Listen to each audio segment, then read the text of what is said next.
Warahi mimi nawaambieni, yani kwa hii rekodi ya Jurgen Klopp, Arne Slot itamsumbua sana. Ni rekodi ambayo inadumu kizazi hadi kizazi. Yani kila mwanasoka anatamani kuendelea kuikumbuka siku hadi siku. Kwa maana kwamba walikuwa ni miongoni mwa makocha ambao kutengeneza rekodi kubwa kwenye historia ya mpira miguu. Na sina utani ninapomaanisha kuhusiana na hiyo story. Tangu ilipohifadhiwa na kuweza kupewa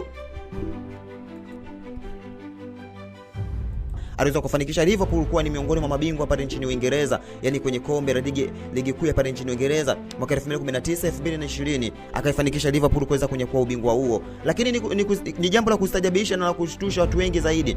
Katika mwaka huu 2019 alifanikisha Liverpool kubeba kombe la ligi ya mabingwa barani Ulaya, nazungumzia UEFA Champions League.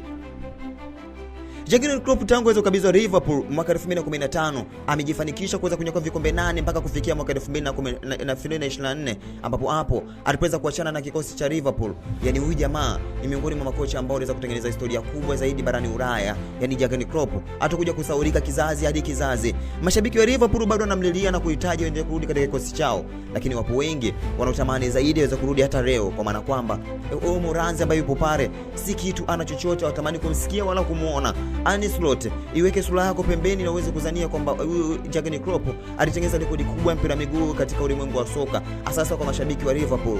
Msemo you'll never walk alone, yani ni msemo ambao unatembea kizazi hadi kizazi. Wanaamini kwamba Jurgen Klopp ni miongoni mwa watu ambao wanaenda kutengeneza historia hiyo kwenye historia ya mpira miguu.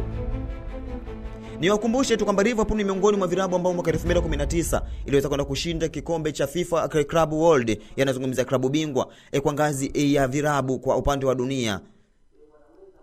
Lakini kocha huyo alifanikisha Liverpool kubeba mwaka 2022 mpaka mwaka 2024, alifanikisha kuibebesha Liverpool Carabao Cup mara 2, yani katika msimu 2022 na msimu 2024 Liverpool inyakua Carabao kwa mara 2 mfululizo back to back. Ni rekodi gani anaitengeneza Jurgen Klopp? Lakini ngao ya jamii alifanikisha kuichezesha Liverpool mara 1 kwa msimu 2022. Ni rekodi ya kuweza kustajabisha watu wengi zaidi, lakini bila kuwasaurisha kwenye miongoni mwa makombe 8 aliweza kunyakua akiwa na Liverpool.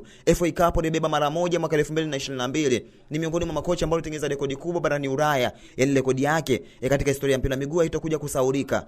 Na huyu ndio Jurgen Klopp, Mjerumani mwenye roho ngumu, katiri bahiri, mwenye uwezo mkubwa kuifanya Liverpool kawa tishio barani Ulaya. Lakini kwa sasa ana klabu yoyote ile. Wapo wanaotamani Jurgen Klopp arudi hata leo kwenye kikosi cha Liverpool. Hata kwa upande wangu natamani iwe hivyo. Langu jina ni Cheboko JR na hii Beyond of the Game.